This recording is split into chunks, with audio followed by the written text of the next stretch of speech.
Okay, I think it's just me, guys. Girls are getting dressed, trying to get to the airport so they can go home for Christmas. I think they should have left in the first quarter, huh? Y'all got a lot of people in here. Is it like this every game? No, Why not? you're not here. You got an elite program out there. That's true. Should be like this every game. It's the Bay Area, it's not Texas. Which means, 1,000 pro sports. good point. So, Good point. Not a priority. yeah. We use that in recruiting. You said it. Yeah, you called me. All right. Tara won't like that. You have an elite program and elite coach, guys. Get behind them. They're good. They always are good. Well, Kim, despite the hole you guys put yourselves in, keep pretty close to pulling it out there. We were not very good today. I'm disappointed in several players that didn't show up. I need to look at the film to see if the reason they didn't show up was because of what Stanford did. So I'll refrain from going any further than that. I thought our effort and our energy, which happens when you get behind, you play just a little bit faster, a little bit harder, and unfortunately it was too deep a hole to overcome. And I will tell them the good and the bad when we get back from Christmas break. We are gone now until whenever our next game is, Rio Grande Valley, somewhere the last week of December, and then UConn, and then we'll start Big 12 play. Coffee. Every time they have a tight game and she needs to play, y'all whisper in her ear, Baylor. Because I think she scored a total of 32 points last year, and 14 of them were on us last year. Well, she hit big shots again today. But then she goes the rest of the year and you don't see any stats from her. So I guess we bring out the best in Coffee. You knew what you were getting with Williams, you knew what you were getting with Smith.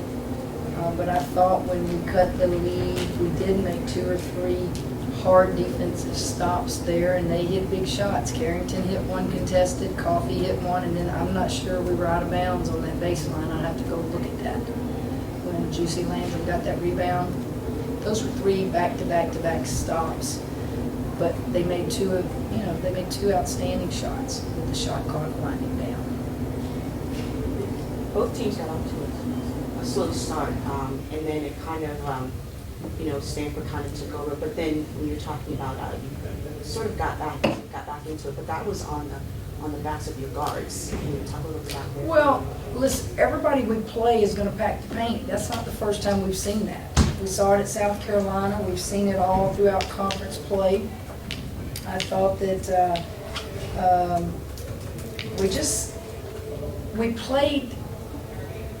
we didn't have a lot of energy and a lot of communication. And I don't know if Stanford makes you play that way, because they, kind of play that way and they're very methodical with what they do.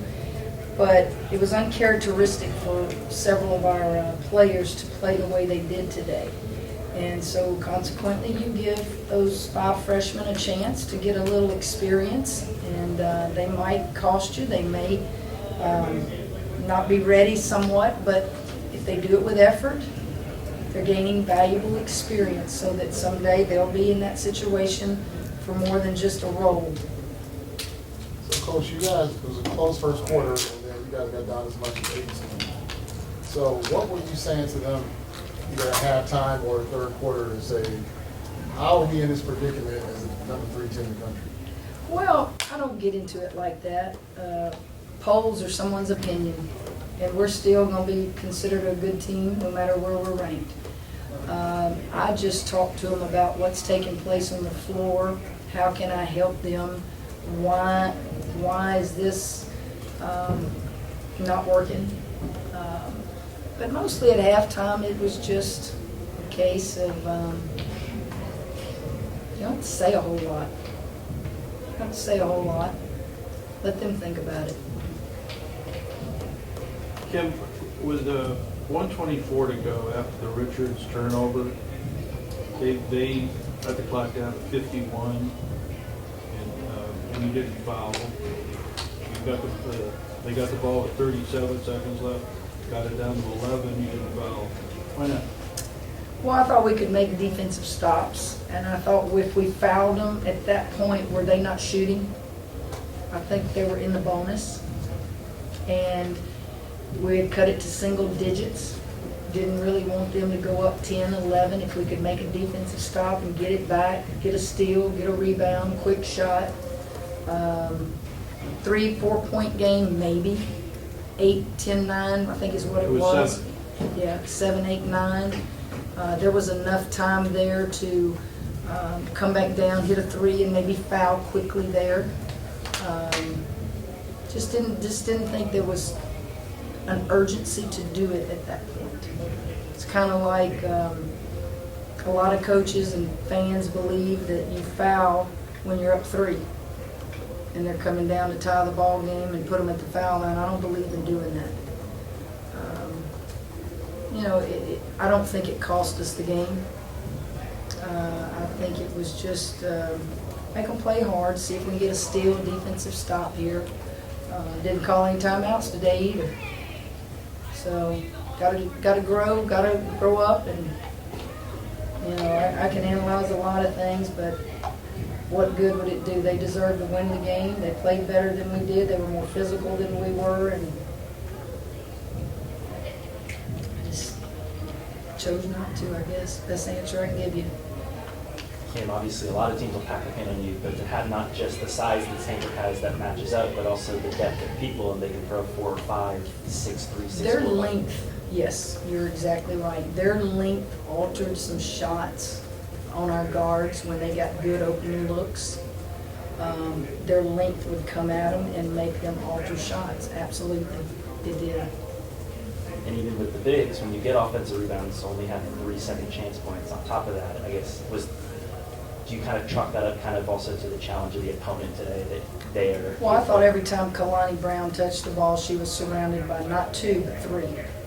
And she's seen that sporadically throughout her career, but we didn't find the open player much today. And credit them, they got deflections, they were physical, they harassed the ball when we would get rebounds and try to take off and transition. Bingo, I thought she was very physical. She did her job, played her role today.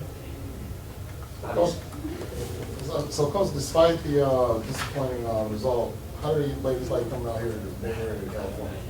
Well, I don't know. I can't answer for them. We did take them to San Francisco. Some of them had not ever seen the Golden Gate Bridge in that area, so we did do that yesterday. I hope they enjoyed it. I hope that's a lifetime memory for them. Some had been. Of course, we got a kid from Sacramento, so it wasn't a big deal to her, but for those who had never, been in this area, we tried to take them there and ate at Boudin, somewhere down there, Fisherman's Wharf. Boudin Bakery. Yeah. There you go. Yeah.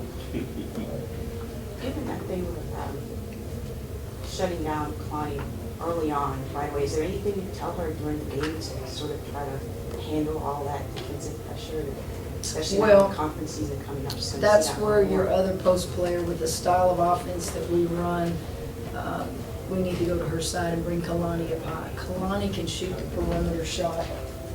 We just kept going to her side and they would surround her. She had a couple there, though, that she tried to pass down to freshman post players when they were in. She should have just shot the ball at the foul line area. Give Stanford credit on how they defended her. And I think they blocked her shot twice.